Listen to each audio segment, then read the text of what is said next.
Amy, let me tell you about a magical place that is so exactly designed to be enclosed space, year-round fun for the whole family that I bet you already know what I'm going to say before I even say the name. Let's say it together on 3. 1, 2, 3. Great Wolf Lodge. You got it, Amy. My kids loved Great Wolf Lodge when we went. You probably already know that it has a huge indoor water park with a wave pool, lazy river, a bunch of massive water slides. But then your pack can hit the other attractions because, wait, there's more. Great Wolf Lodge has adventure-packed attractions like Magi Quest, a live-action game kids can play throughout the lodge, plus the Northern Lights Arcade. Spent some quality time there, so your kid who loves the lazy river and your kid who loves fantasy games will both have a great time. Great Wolf Lodge also offers great dining options and complimentary daily events like nightly dance parties, all under one roof. Unpack the car once and you're settled in to have fun. And with 22 lodges across the country, you're always a short drive away from adventure. We've both had such great times at Great Wolf Lodge, so bring your pack together at a lodge near you. Learn more at greatwolf.com and strengthen the pack. Welcome to Ask Amy from What Fresh Hell, laughing in the face of motherhood, solving your parenting dilemmas one question at a time. This week's question came over email from Lindsay. She says, how do you discipline a 1-year-old? Specifically with pulling my hair and dropping his food on the ground. I say no in a firm way and he laughs at me.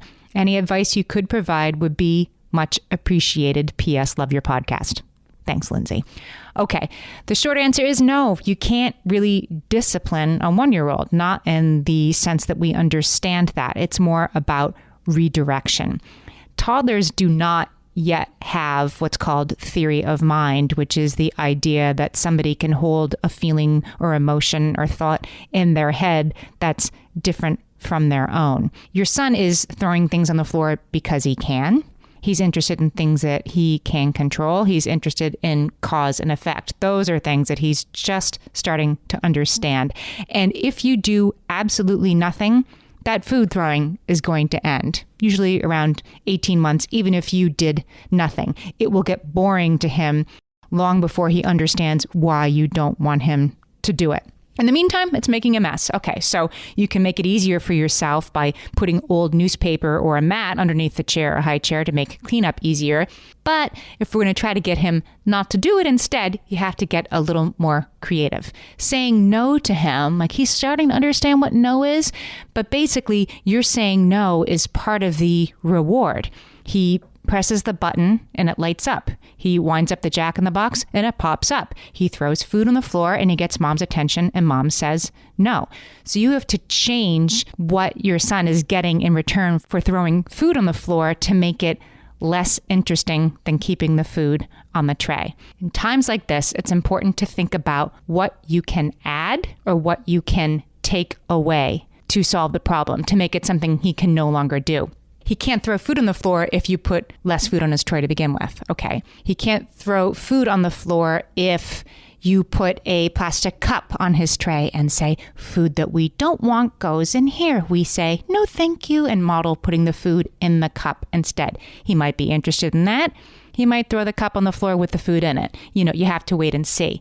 But adding or taking away is the way to approach this. It's the same thing with the hair pulling.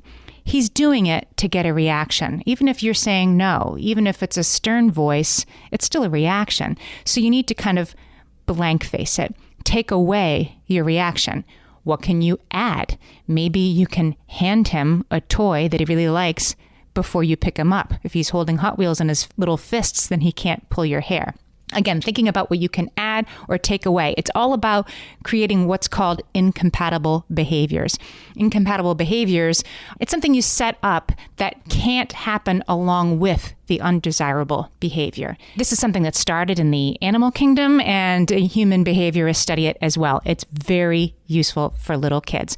Something else you might want to add, try for the mealtime thing, is to play music your son really likes. Maybe his favorite kids album during dinner. And then if he did throw food on the floor, you might say, oh no, now the music has to go off because we don't have music when we throw food on the floor, and then otherwise blank face it. So the next time he goes to throw food on the floor, he'll think like, this does make the music stop, and I like that music.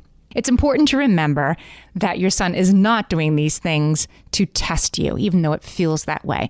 He's doing these things to explore his world. He's doing these things to explore cause and effect. So you need to change the effect and make it a little bit less successful for him in order to get the behavior that you want. I hope that helps, Lindsay. Let us know how it goes. Send us your parenting questions and we might answer yours next. Email us questions@whatfreshhellpodcast.com. Thanks for listening.